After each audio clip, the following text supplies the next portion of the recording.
What's up, freaks? So, yeah, I still got that coming up where I read the third book of Meditations, kind of sift through it, throw out some ideas on what's right and wrong with it. That's not this video. Right now, I'm just generically reading stuff as I'm having my morning coffee before I knock out the rest of Sunday's tasks. Keep on copying Bill Burr with that voice. I need to stop to come up with my own shit. Anyway, here we go. Reading through the Stoic stuff, and this is actually a guy talking against Stoicism. Not against Stoicism, but, he was somebody that wrote the book, How to Stop Giving a Fuck. And people say, well, that means you're a Stoic and you're just throwing spicy stuff in there and just rehashing Stoicism. And he's like, no, I'm actually more of a Buddhist existentialist, and here's what Stoicism gets right, etc., etc. And then what I disagree with, and then, existentialism and Buddhism is great, and then make up your own damn mind at the end. But right now, I've just noticed this point, and I thought of commenting on it. This is in the What Stoicism Gets Right section, and it's accept pain and don't chase pleasure.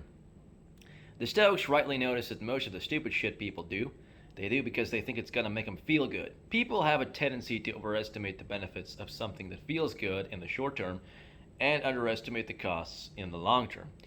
Chasing things like status and wealth and excitement can backfire terribly. The Stoics also correctly noted that most of the good things in life are painful and require some degree of sacrifice. Therefore, they framed their idea of virtue in terms of being able to resist short-term pleasures for some long-term gain. This is just incredibly practical life advice that has become ubiquitous throughout the world. The Stoics were some of the first to clearly explain it. Were they? Or were they saying things that were in the common milieu? But I guess we know about them now because, the Stoics wrote down. So I guess the point remains. But what my issue with this is accept pain and don't chase pleasure. See, but what if your pleasure becomes either pain or making things more difficult, laborious, or tedious than they need to be because you associate that with the feeling of being stoic. So, you have this kind of idea that you need to cut toxic people out of your life because it's taking away from the time that you spend with folks that are going to be good for your life, and also thereby making it better because you'll be able to give more time to the people that are good. Okay? So, towards that end, what you do is you develop a feeling of pleasure for cutting those phone numbers out of your phone, right? Because you're simplifying your life. You're being a minimalist in terms of your relationships. What can happen then is, in the pursuit of that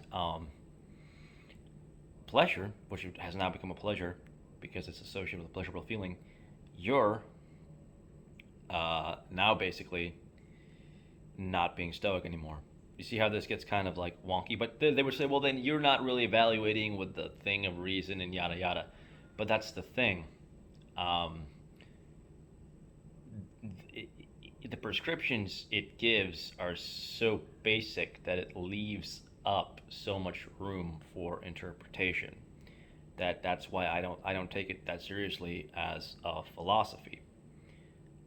It's more of like basic tenets, like aphorisms or something. I mean, all of this stuff that I also read in Aurelius is to be found in Ecclesiastes. It really is very, very similar if you've ever read the book of Ecclesiastes. So, and also let's go to this paragraph. The Stoics are correctly noted that most of the... What's wrong with my brain today? The Stoics also correctly noted that most of the good things in life are painful and require some degree of sacrifice. Therefore, they frame their idea of virtues in terms of being able to resist short-term pleasures for some long-term gain. Right, that's perfectly fine. I lift weights and I limit my alcohol intake towards those ends. Again, why you need Stoicism to point that out to you is one of my biggest issues.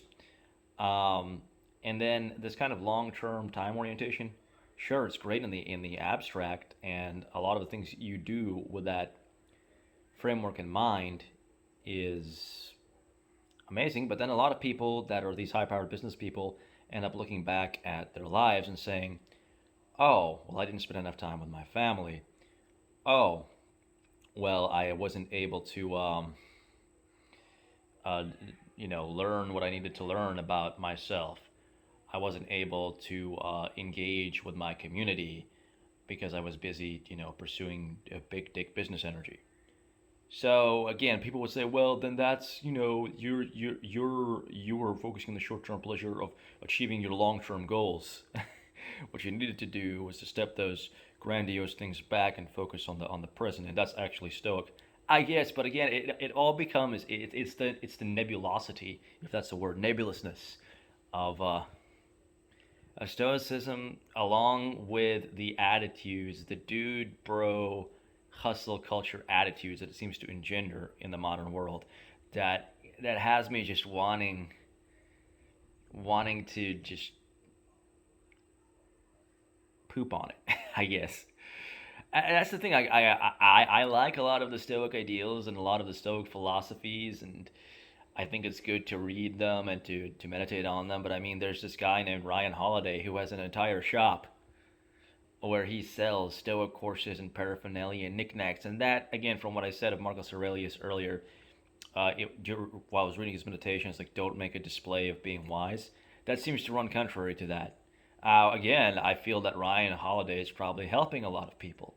So, more power to him. But again, it's very fatty, in my opinion. And it's not really it's not really Stoicism. Come on, it's just self help rebranded with some ancient Greek juju. And that's fine. That's fine.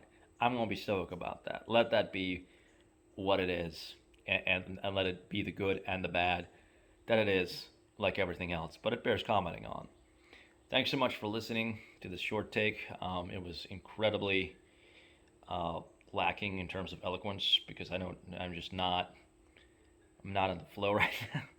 But I think that the essence of what I was trying to say is here. Take care.